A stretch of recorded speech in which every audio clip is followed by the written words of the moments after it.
Hey everyone, I've got quite the tale to share with you today, filled with unexpected twists and emotion. It's about Nolan Hayes, a guy who went through a life-altering near-death experience and returned to tell us all about what he encountered beyond this world. Trust me, this story is sure to resonate with you. But before we dive in, I'd love to know where you all are tuning in from. Drop your city in the comments. And if you haven't subscribed yet, now's the perfect time to hit that button and turn on notifications so you won't miss any of our amazing content. Now, let's get into it. I'm Nolan Hayes, and I honestly never thought I'd find myself here, recounting my story. For quite a while, I kept everything from that fateful night to myself. It wasn't about fearing judgment from others. It was more about finding the words to explain something so far beyond ordinary comprehension. How do you articulate an experience that challenges our entire understanding of life and what comes after? Today, I think it's time to share my journey. I'm not a professional storyteller or a life coach, just an everyday guy who had an extraordinary experience. A father who dug deep to discover unheard of strength. Someone who faced real death only to return with newfound purpose. This isn't just a tale of a near-death incident, it's so much more. It's about grasping the profound layers of existence that most of us overlook, and sometimes we need to hit rock bottom to truly appreciate the light. Before all this unfolded, my life was quite typical. Sure, like anyone else, I had my fair share of ups and downs. I was a devoted father to Jasper, my amazing son who'd been in a wheelchair since he turned 8. My marriage to Lila seemed solid, or so I thought, until I uncovered a betrayal that shook my world to its core. And honestly, the months leading up to that night felt like a living nightmare. I was drained, both mentally and physically. A persistent pain throbbed in my left arm, yet no one seemed to take me seriously. It was as if my body was trying to send me a signal, but I was too caught up in the chaos of everyday life to listen. Then came that night, one that started out just like any other, and that's when everything shifted. I crossed the delicate boundary between life and death, and I'm here today to share what I experienced on the other side. I don't expect everyone to accept my story as truth. I understand it might come off as unbelievable or even a fantasy to some. But I assure you, every word I'm about to share comes from a genuine place. This is a story about transformation, a tale of how I faced death and emerged anew, of glimpsing the depths of despair and catching sight of hope. It's a reflection on life, love, and the paths we choose daily. So if you're ready, join me on this journey, one that starts in dark times but ultimately leads to light. The unraveling began months before that pivotal evening. My marriage, which had become a facade, crumbled around me as I struggled to mend the shattered trust between Nolan and me. The man I had once thought I knew, the one who had shared countless years with me and fathered my child, made a decision that felt like a dagger to my heart. He'd betrayed me, not just in our vows, but also in my most sacred friendship. Finding out about the affair was devastating. The blow didn't just stem from his infidelity, but from the reality that the woman he betrayed me with was my closest friend. The news hit harder when I learned she was carrying his child. Suddenly, my private anguish was no longer mine alone. It became a spectacle for everyone around me. I could feel their pity, hear the hushed whispers as I walked by. My life, once intimate and personal, was now laid bare for all the world to see and judge. Around that time, I started experiencing a relentless ache in my left arm. It was a curious pain, part numbness, part weakness, as if the weight of my world was resting heavily upon it. But who had the luxury to dwell on that? Everyone was too caught up in discussing the fallout of the betrayal to notice. Amidst this chaos, there was Jasper. My son, confined to a wheelchair since he was 8, faced his own struggles every day. Watching him fight against his limitations tore at my heart. I often worried that a typical life would remain out of reach for him and that opportunities would slip through his fingers. Little did I know that life had its own plans for us both. As for Nolan, once everything came to light, he seemed desperate to mend what was broken. After realizing that the child his former lover was expecting wasn't his, he came back, pleading for my forgiveness. He claimed he had changed, that he longed to put our family back together. But how could one rebuild a structure that had completely crumbled? Each of his attempts to reconnect only deepened the wounds, morphing the love I once held for him into a bitter resentment that consumed me. I remember feeling like I was trapped in a life I barely recognized. The haunting echoes of betrayal clouded my every moment with him. Any affection he showed felt utterly fake. I was suffocated by the reality of a marriage that had crumbled into dust. Exhausted both emotionally and physically, I yearned for an escape, but I had no idea how to find one. Deep down, I was approaching a breaking point without even realizing it, and I sensed that something in my world was about to shift dramatically. That fateful night was creeping closer, although at the time, I didn't know it would set off a chain of events beyond anything I could imagine. It began like so many other evenings, where I searched for some semblance of normalcy amid the chaos. Trying to block out the tension that had overtaken my life, I decided to join some friends for a poker game. It felt refreshing, a temporary refuge where I could shed the weight of being the betrayed woman and simply enjoy being Nolan. Laughter filled the air, and for those fleeting moments, I could breathe again, like surfacing after a long dive. But just as I began to find my stride, reality had a way of crashing back in. Lila stumbled into the scene, her usual knack for disrupting my peace in full effect.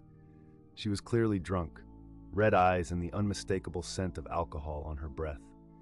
In that moment, I could feel a mix of anger for her invasion and fear of what might happen if I resisted her.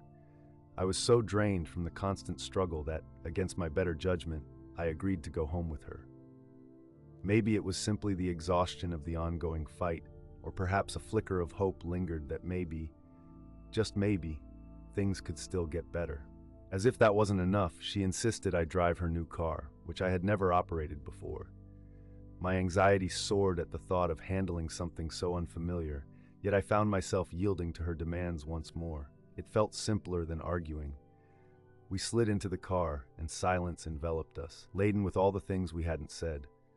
The drive home stretched on far longer than it ever had before.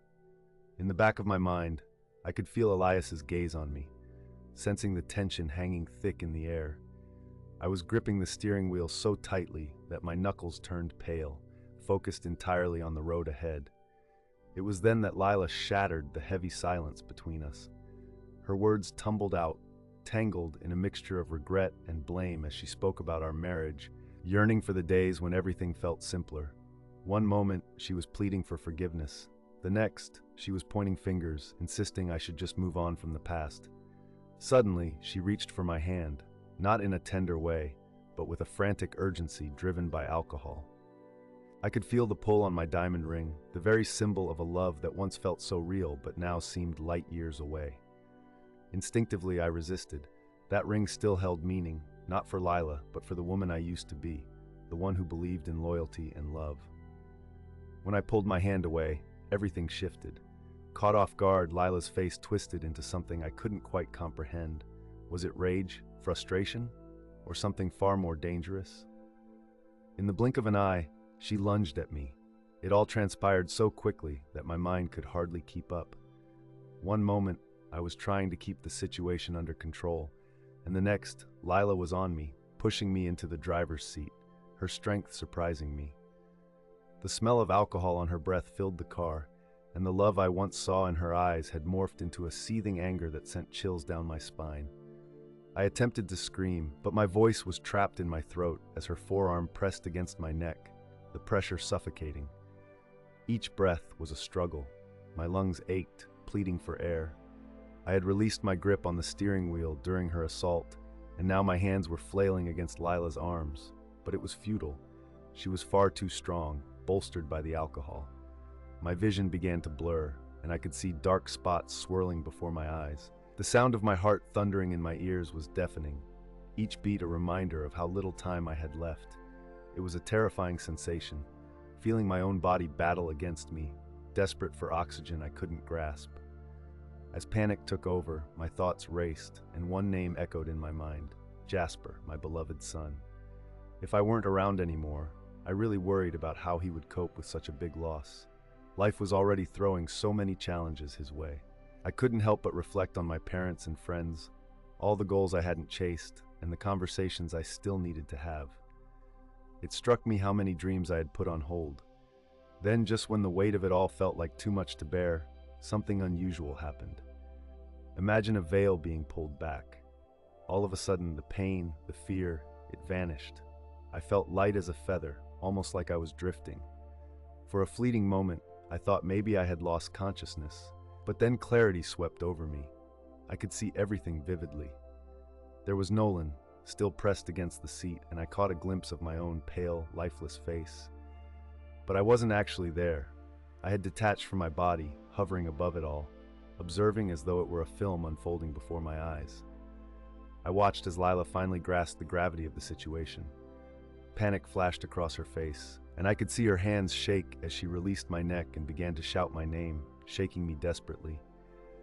But I wasn't able to respond. My body remained behind while I floated away. It clicked. I hadn't merely blacked out, I had experienced death. Oddly enough, rather than fear, I was enveloped in a serene calmness I hadn't known existed before. Just when I thought I had witnessed it all, a brilliant light, unlike anything I'd ever imagined, started to surround me. It was warm and inviting, pulsing with an unconditional love I hadn't understood until that moment. I had an undeniable sense that this was merely the start of my journey. As I was lifted away from the car, from Nolan, and my still body, it felt like I was floating but also being gently guided by a loving force. There was absolutely no fear, no pain, only an overwhelming sense of peace and belonging. As I drifted away from where it all happened, I noticed my awareness shifting. No longer confined by my physical senses, everything around me seemed to come alive. I could see, hear, and feel it all at once. The colors were incredibly vivid, sounds sharper, and an energetic pulse flowed through everything. I found myself in a strange realm that defied description, as if I were present everywhere and nowhere simultaneously. In this space, time lost its meaning. Past, present, and future blended together into one continuous existence. As I immersed myself in that profound moment, everything that had once felt confusing started to clear up. It was as if all the mysteries of existence were suddenly at my fingertips. I grasped the essence of life, the profound nature of love, and how everything in the universe is interwoven. Each choice, every action we take, ripples through the intricate tapestry of life. Rather than seeing my journey as a string of events leading from one point to another, I perceived it as a vibrant, interconnected mosaic. I recognized how each experience, each bond, and every challenge had crafted who I am today. I reflected on missed chances and lessons gleaned along the way. Yet strangely enough, regret wasn't a part of the picture, just clarity and acceptance. In this state of elevated awareness, I sensed a presence around me. It wasn't a being in the usual sense. It felt more like a consciousness filled with unconditional love. This energy enveloped me, offering a sense of safety that was utterly comforting. I engaged with this presence, yet we exchanged ideas not through language, but through feelings and thoughts, deep understanding flowing between us. I found myself pondering the meaning of life, the reason behind suffering, and what lies beyond our physical existence. The responses I received felt less like explanations and more like revelations, truths I had always known but had only just begun to access. I realized that earthly existence serves as a school, a space for personal growth and learning. The hardships we encounter are not just obstacles, they are crucial opportunities for evolution. Love, I learned, is the mightiest force in the cosmos, even stronger than death itself. In this expansive understanding, my thoughts turned to Lila and her actions. Instead of harboring anger or hatred, I felt a wave of compassion wash over me. I recognized her pain, her fears, her insecurities. While her choices were undoubtedly wrong, I began to see the hurt that drove them, the troubled spirit yearning for peace. My thoughts then shifted to my son Jasper. A love so profound filled my heart that it felt limitless. I could see how his life, despite its own struggles, held a greater purpose. He was meant to inspire others, imparting lessons on resilience and bravery throughout his journey. As I absorbed all these insights, I faced a pivotal decision. Should I remain in this blissful state of complete understanding or return to the physical world? It wasn't an easy choice. Part of me longed to stay and delve deeper into this enlightening experience, while another part recognized the pull of my reality waiting for me. In a moment of sheer bliss, enveloped by a sense of unconditional love and deep understanding, I experienced something remarkable. A vision unfolded, revealing that my time on Earth was far from finished. It sparked a newfound purpose within me and provided the courage needed to move forward. As I floated in this heightened state of awareness, soaking in universal knowledge and feeling a connection to all things, something extraordinary captured my attention. Suddenly, I was transported to another time, watching a scene play out like a movie in front of me. There was Jasper, my son. The last time I saw him, he was in a wheelchair, but now he stood tall, confident, and full of life. He looked to be in his early 20s, his familiar face brightened by a joy that radiated from him. I noticed a young woman by his side. They were holding hands and sharing affectionate glances, a clear sign of their love. In that moment, it struck me that she must be his wife, and my heart swelled with happiness at the sight of my son so deeply loved. The scenery shifted, and I found them in a warm, inviting home. Jasper sat on the floor, playing joyfully with two small children, my grandchildren. Their laughter filled the air as they called out, "Daddy!" while he spun them around. The joy bursting from that image was almost tangible. Then the vision moved again, showing Jasper in an office, deeply engrossed in something significant. Papers and books surrounded him, and he wore an expression of intense focus. I realized then that he had evolved into a respected professional, someone who was making a meaningful impact in the world. Flashes of his future kept coming, revealing Jasper inspiring large audiences with his powerful story of triumph over adversity. I saw him receiving awards, being celebrated for his contributions, and then growing older, encircled by a loving family and devoted friends.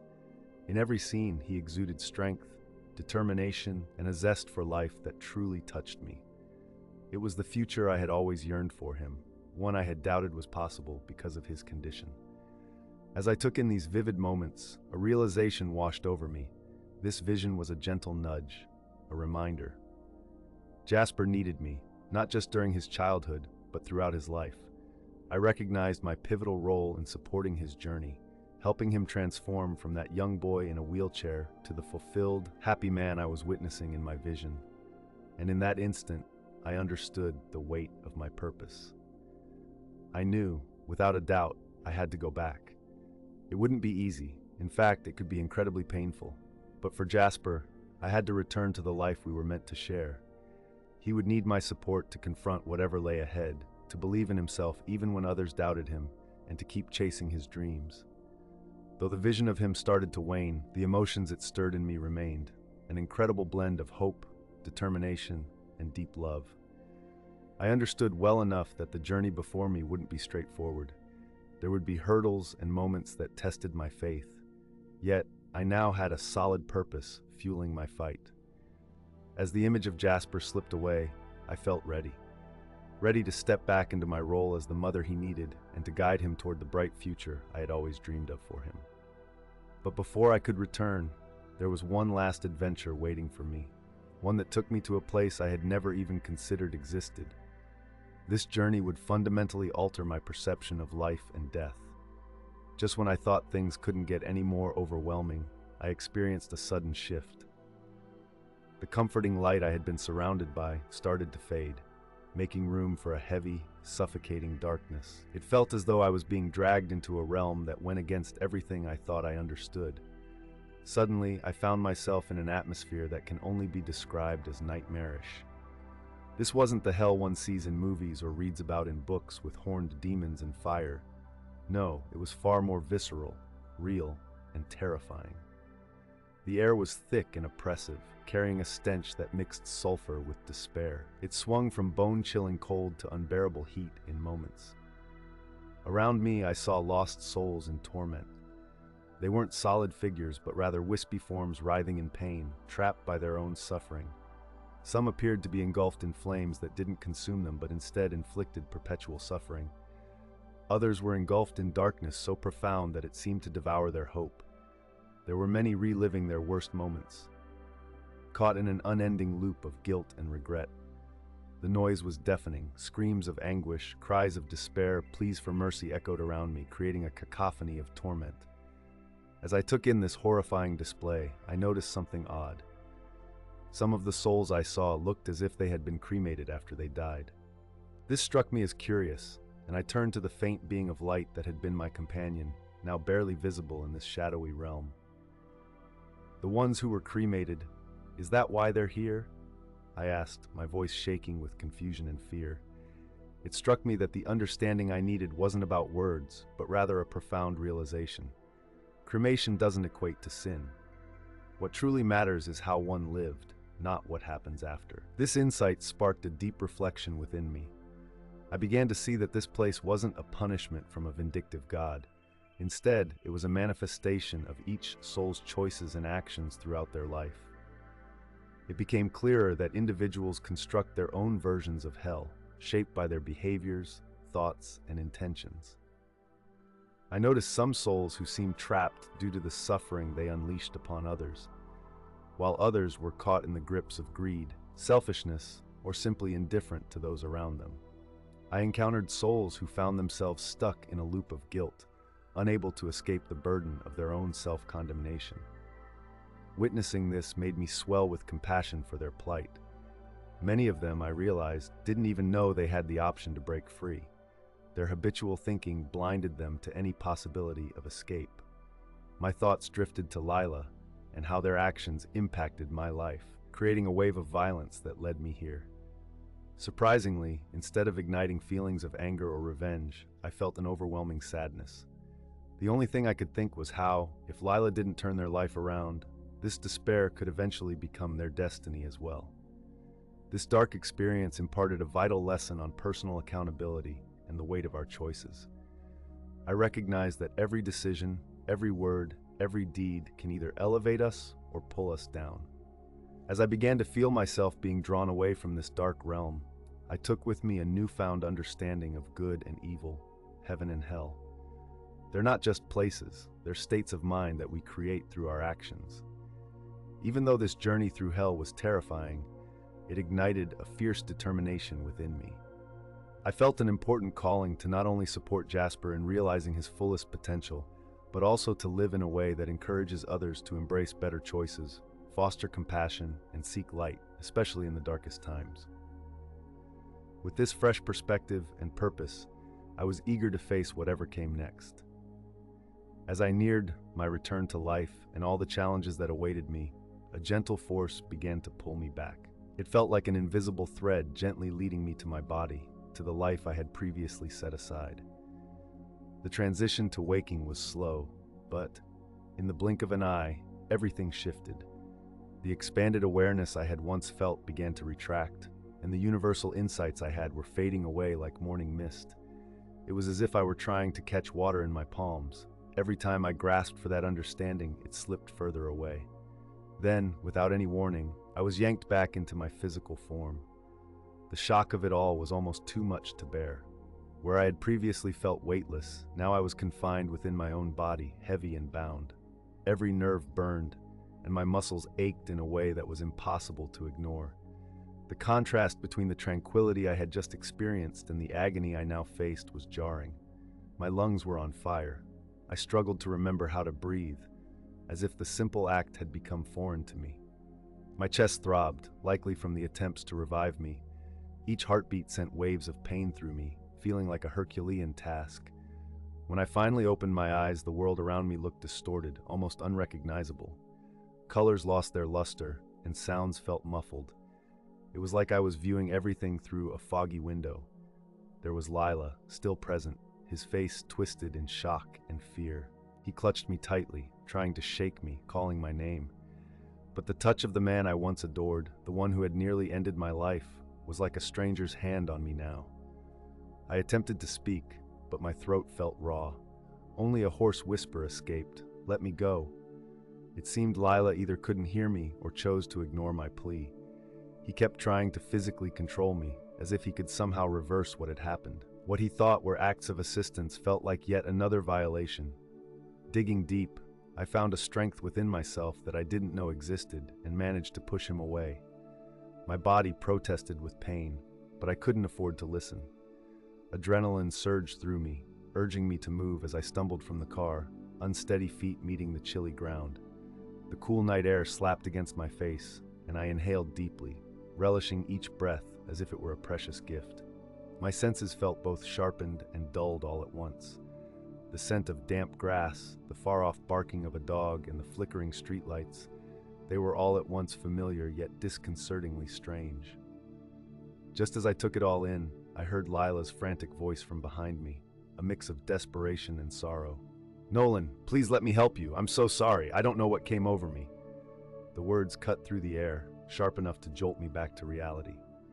As I turned to face him, what I saw was nothing like the imposing figure I had dreaded just moments ago. Now, in the aftermath of everything, I saw a man who looked small, almost pitiful. His eyes reflected a mix of fear, regret, and confusion. I almost felt a flicker of sympathy, a haunting echo of the struggle we had both endured. But then the weight of his actions crashed over me, the cruel reminder of the sting from his grip still fresh on my neck. The memories of despair, suffocation, and death washed over me in an overwhelming tide. "Stay back," I managed to say, my voice steadier than I anticipated. "This is done, Lila. It's finally over." He took a hesitant step closer, his hand reaching out as if he intended to bridge the chasm between us. Without thinking, I instinctively recoiled. "Please, Nolan," he pleaded. "Let's talk about it. I can change, I swear." In that instant, something inside me fractured. All that bottled up anger, fear, and frustration came surging out. "Change?" I hurled back, my voice resonating in the stillness of the street. "You nearly ended my life, Lila." "No, you did end it. I died that night in that car." His expression flickered with bewilderment, clearly struggling to grasp what I was saying. How could I possibly convey the depths of my journey, the death I felt, the hell I had witnessed? "You just don't get it, do you?" I pressed on. The words spilled out faster now. "I've seen horrors you can't even imagine. I've uncovered truths that are beyond your understanding. And here's what I've realized. This," I gestured fiercely between us, "this was never love. It never was." Lila stood there, frozen, as I unleashed years of pent-up hurt and betrayal. I poured out everything, the fractures in our marriage, how he shattered not only our lives, but also my self-worth. I recounted the heavy burden I had borne, striving to keep our family intact while sacrificing my own happiness. And then there was Jasper, our son. I spoke passionately about the dreams I had for him. "He's destined for greatness, Lila. He'll overcome any challenge, inspire countless souls, and discover real love. I need to be there to witness that journey, to guide him along the way." As I spoke, a sense of strength surged within me. It wasn't fueled by anger or resentment, it was pure determination. Deep down, I felt a profound certainty. My life had transformed irrevocably that night. "It's over, Lila," I reiterated, my voice now calm and clear. "I'm leaving, and this time, you won't stop me. You can't follow me. Look, if you really want to change, then do it without me and Jasper." Those words hung in the air as I walked away, leaving him looking utterly defeated. I could hear something clattering to the ground behind me, my diamond ring still clutched in his hand. I didn't glance back. That chapter was closed for good. As I stepped into the darkness of the night, every ache in my body complained with each movement, but my mind felt clear, and a lightness filled my heart. Yes, I had gone through a death of sorts that night, but in its wake he had found his rebirth. A fresh start awaited him, a path filled with true love and the potential to make a real impact. Walking into the unknown, I stumbled upon a serenity I hadn't felt in years. I recognized that the road ahead wouldn't be simple. There was so much healing to do. However, excitement bubbled within me for the first time in ages. Life suddenly felt precious, each second a gift. And now, I understood that love, the kind that truly connects people, is the strongest force in the universe. Armed with this newfound awareness, I felt ready to tackle whatever challenges lay ahead. The following days, weeks, and months unfolded like a wild roller coaster. My recovery journey turned out to be constantly shifting, weaving through waves of emotion, and it wasn't just about physical healing. It ran far deeper. My body needed time to bounce back from the trauma. My throat ached for what felt like an eternity, a painful reminder of the horrors I'd faced. Simple tasks like swallowing, talking, and at times even breathing became uphill battles. The bruises adorning my neck lingered longer than I'd like to admit, as if my body was stubbornly clinging to the past. However, that physical discomfort was only a small slice of the larger struggle. The emotional and psychological fallout from the attack was trickier to navigate. In those initial days, sleep eluded me. Every time I shut my eyes, I was thrust back into the panic and suffocating darkness, reliving the terror. It was all painfully vivid. Realizing I couldn't handle this on my own, I sought professional help. Those therapy sessions quickly became vital to my healing. At first, discussing my trauma felt like pulling teeth. Sharing my deepest fears was hard, but little by little, I began to untangle the experience. Not just the attack, but everything that followed, that near-death moment. Opening up about my journey beyond that life was particularly tough. How could one articulate something so profound? The words often felt inadequate. I worried my therapist might think I was losing my grip on reality, interpreting my experiences as mere figments of a troubled mind. It was tough coming to terms with everything after what happened. I had this battle going on inside me. On one side, there was anger and a feeling of being let down by Lila. But then I also recalled those moments of compassion I experienced. It hit me that Lila's choices came from her own battles with pain and uncertainty. Finding a way to forgive while protecting myself and my well-being became a long, winding journey. Throughout it all, Jasper was my steady rock. In those first few days post-incident, he was lost and didn't quite get why we were suddenly crashing at my sister's house, or why his dad was missing from the picture. I tried my best to explain things simply, steering clear of any heavy trauma that might frighten him even more. Watching his strength and ability to adapt gave me a spark of inspiration. It reminded me of the bright future I envisioned for him, which fueled my determination during the hardest parts. As time went on, I slowly pieced my life back together. I found a snug little apartment for us, and I returned to work, even though at first it felt nearly impossible to focus. Colleagues asked questions and threw sympathetic glances my way, but day by day, it became a bit less daunting. One big shift for me was the new lens through which I viewed life. After flirting with the idea of death, I began to cherish every single moment. The little things that had once faded into the background, Jasper's laughter, the kiss of sunlight on my face, even my morning coffee, were now my sources of joy and gratitude. I took up meditation, hoping to tap back into that feeling of peace I had touched during my experience. Sure, it wasn't a perfect ride. Some days, the mundane aspects of reality felt miles away from that blissful state, and I doubted my own experience. Yet, during the quieter moments, I could feel that connection again, that deep knowing that there's something greater beyond this life. My outlook on spirituality shifted drastically. I didn't subscribe to any specific religion, but I grew to trust in the goodness of the universe and the ties that bond everyone together. I started embracing challenges as stepping stones for personal growth. As time went by, I realized that every little interaction had become an opportunity for me to share kindness and love with others. Rather than merely recovering, I was undergoing a transformation. The journey I embarked on was forging a stronger, wiser, and more compassionate version of myself. I had stared my deepest fears straight in the face and come back with renewed purpose. Sure, the road ahead was long, and I understood that healing isn't just a destination, it's a continuous journey. I anticipated tough days filled with doubt and anxiety, but this time, I had the right tools to confront them. I felt confident in my resilience, ready to tackle whatever life's challenges threw my way.